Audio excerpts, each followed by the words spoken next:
deegaanka Dalyar oo 35 kiiloomitir u jirta magaalada Laascaanood xarunta gobolka Sool ayaa waxaa dib habeen lagu soo masjidka deegaankaas waxaana loo dhisay si ka duwan sidii hore waxaana qayb lixaad la ka qabtay dib habeynta masaajidka dadka ka soo jeeda deegaanka geesta kale waxaa masjidka gudihiisa lagu qabtay munaasabad ardayda dhigata Quraanka Kariimka lagu guddoonsiinayo kitaabta waxaana hadalladooda kamid ah sidatan maanta sidoo yahayna waa aragtaan baan u maleynayaa kulli bi fadlilaahi wa rahmatihi ilaahay baa inoo fududeeyay inuu sidan quruxda badan inoo noqdo oo kulli juhdi iyo dadaal la geliyay oo dadka maxay dhahayay mandiqada deegaanana ay u ahaayeen hormud u ahaayeen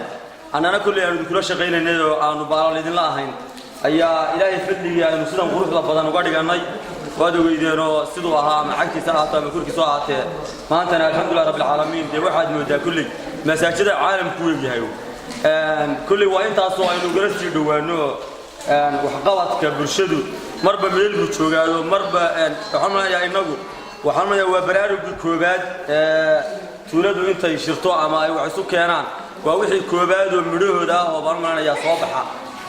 kulli wax la isu keenay waxaad ogaan kartaan marka ardayda ku tashadaan oo wax isu keenaan intan iyo in ka badan ba inay qabsan karaan oo intan in ka si fiican ay qaban karaan waa intaas oo aynu uga sii dhawaano marka horta waxa loo baahan yahay sida maanta aynu halkan u gaadhnay oo iskuulkii maxadkii loogu furan yahay masaajidkii loogu dhisan yahay ardaydii ma sha Allah aad aragtaan oo kulli heerka ay marayso waa bilow laakiinse waxay u baahan yihiin ifafaale fiican baa muuqdo in halka looga sii dhawaado hore loo sii waday rabaan hadii la sii wado waxa la rabaa inaad la tartantaan tuulooyinka idin la mid ah ardayda jooga macallimiinta jooga masaajidada ku yaala iyo malcaamadaha ku yaala sanad walba waxa ka soo baxay arday tartanka gasho oo quraanka dhameeyay oo masaajidada waaweyn ee magaalada inta la keeno iyagoo tuulo hebla ka socda ayay tartamaan idinkana waad aragtaan oo maanta waxaan manayaa heerka aynu marano waa aragtaan marka waxa loo baahan yahay inaynu ardayda kor soo qaadno juhdi badan hadaan la gelin oo dadka waalidiinta ay waxaan ku xiran tahay marka way lacagtaas dad badan ka kaashaday reer Dalyar qayb ka ahaayeen Laascaanood qayb ka ahayd dibaduna qayb ka ahaayeen inta badan waxa aan qofka marka lacag laga qaado oo leeyahay waxba lagu qabanaya in wax loo sheego wacan oo lacag waxa loogu qabtay iyo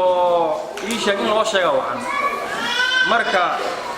reer Dalyar lacagta laga qaaday lacag ka soo baxday waxay ahayd $2597 marka la soo diray lacagtoodii lacagtii la sacana ka soo baxday waxay ahayd $2480 lacagta dibadda laga soo diray waxay ahayd $3956 marka la isku daro $9000 bay noqotay halka masaajidka waxa lagu yeeshay oo deen laga yeeshay $304 oo lacag hada way mahadsan yihiin iyo kuwa inoo yimi aflada wanaagsan iyo dhismaha masaajidka sida loo dhisay iyo ardayda ay kitaabta u qaybiyeen walaaleen aad ayaan ugu mahad celinaynaa mar walba waxay jecel yihiin horumar ay gaaraan Farxaan Maxamed Aydiid Somali Cable TV magaalada Dalyar